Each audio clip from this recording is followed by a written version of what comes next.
Frank, one of the players last night, I'm trying to remember who it was, said that you came up to them. You can learn how to do better defensively stuff without having had a loss. So they basically said, don't wait for that to happen for us to get a little better on some issues. Do you recall that? Yeah, that was sort of the message of the game. I probably, each pregame I'll put something on there that is more about us than our opponents, and that was kind of a theme, that came to my mind yesterday. Is that, we did some things imperfectly the game prior to last night that we got away with and still got a W, and a lot of teams require a loss to really for that message to sink in, and to me the great teams are the ones that can tighten the screws without having to have that wake-up call. And our guys listened to the message and came out and played a great game. I think it was Davis, actually, if you want to know who's retaining things. Well, I know he's listening then, that's good. One of them's listening. Has that always been your style, or is that something you kind of had to implement just because the team is doing so well, so you don't really have losses to I've been doing that since day one, really. Yep. Just setting the tone for our team. We heard that Avery is not cleared for the next couple games, but is going to return to basketball activities. How good is it to just have him back on the floor in some way? Well, I'm just happy for him, because it's no fun sitting out, especially when he's off to such a strong start to his season. So, I'm just happy for him. He's going to get out and sweat a little bit more and start his progression towards a return. How much do you guys just look forward to? I know there's a lot of hype behind December because all the good teams in the next 30 days or so. But how much do you guys look forward to that challenge, and how much of a challenge do you think it's going to be? Well, I think it's going to be a big challenge. Despite the records of the teams we played in November, I feel like November was very challenging for us and really sharpened us. The teams that, even though they don't have great records, I thought played really well against us, played above themselves in a lot of different instances. I think that comes along with being on a LeBron James, Anthony Davis type of team. And, so I think we were tested and challenged in November, but it's just going to be a different level now in December.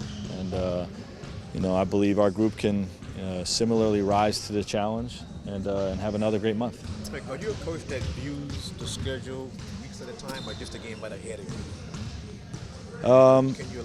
In certain instances, we did talk in certain instances like today about, okay, November, we had a great month, that's behind us, we're 0-0 now. And while that month was, filled with teams with sub-500 records, the next month is not. 13 to 14 games are against teams with current winning records or teams that were in the playoffs last year. So every night's going to be a little bit more difficult than we faced last month. Yeah, we set the stage for what this month is going to look like, and now it's just lock into this one game. Frank, you guys have talked about the idea of getting everybody's best shots before you get off to the start. Do you believe in that teams are elevating a little against you? Absolutely. It's evident.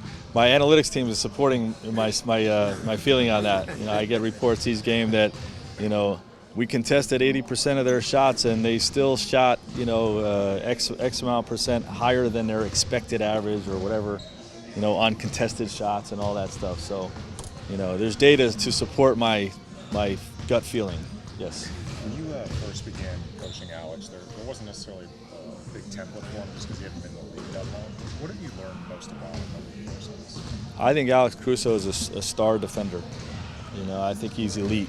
And when you study him on tape or you just watch him in summer workouts or whatever, you see he's got pretty good feet and good length. And but there's a lot of 6'5", 6'6" defenders that you think should be great defenders because they're long, but they're not good defenders. But Alex is. He has great instincts, and that's the biggest thing with him. Is it's not always just about physical ability. It's about IQ. It's about reactivity, hands, containment ability, willingness to take charges, the ability to mix it up and get on the boards and rebound the basketball. And he does all of those things at a very high level. So I've been pleasantly surprised with what he's been able to do on the defensive end. When you say pleasantly surprised, is that just because you hadn't seen much of him, or because you knew you'd been recently called up? Well, you can study tape all you want. You never know a player until you coach him. You know what I mean? And just watching him on tape, we knew he had some defensive ability. but he's just exceeded my expectations in that regard. Luka's been on fire this last month, and obviously you guys played a tight game against him. There's been a lot of comparisons between him and LeBron in terms of the stats he puts up. Does preparing for him remind you of the days when you were kind of preparing to defend against LeBron? In some ways, just because of the many ways that he can hurt you. Obviously there's no one on earth like LeBron James. That's not to take anything away from what Luke is doing. It's spectacular. I'm not going to sleep tonight because of what Luke has been doing of late. But it is different in my mind, to be honest. You guys last night were talking just between getting back on the floor and just the way that the rotation has shaken out, the composition of the team with the mix of veterans and types of guys is really good for what you guys are trying to do. Did you know that camp, or do you need 15, 20 games to figure that out? For the composition? Just like to play in the way that you run a rotation, the way you guys are doing it, with the kind of roles you guys are. Well, you never know how camp in the early part of the season is going to play out. The pieces have blended together pretty seamlessly, and I credit my coaching staff for working these guys and selling them on the roles that they're going to have within our team. But I had a lot to do with regards with Rob Pelinka and Kurt Rambis in the summer of how we wanted to build this thing, and what things were important to us: perimeter shooting, two-way players, length at the basket. And they went out, to their credit, and got these types of players. And again, once you get them, you don't know how it's all going to come together.